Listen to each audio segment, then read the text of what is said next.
ఇక్కడ అందరం కలిసి అయితే భోజనం చేసి కూర్చొని మాట్లాడుకుంటూ ఉన్నాము.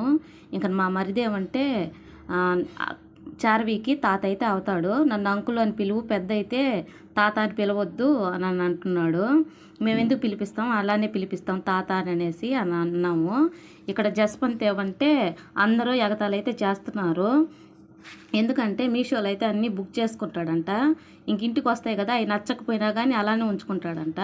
రిటర్న్ పెట్టేసేరా అని అన్నా కానీ రిటర్న్ పెట్టానంటే నా పరువు పోద్ది అని అంటాడంట.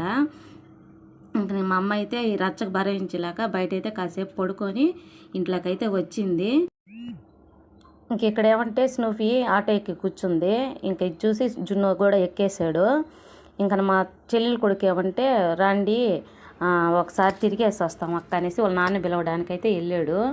స్నూపీ జున్ను ఆటో ఎక్కేసి ఉండే లోపల ఇంకా చార్వి కూడా ఎక్కి కూర్చుంది. నేను ఎక్కి కూర్చుంటాననేసి ఆటో లాగుతుంటుంది. తర్వాత ఏమంటే ఎక్కి కూర్చుంది. ఇంకోళ్ళు కూర్చో ఉండే లోపల జున్నోడు జుట్టు అయితే లాగబోతుంది. ఇంక జున్నోడు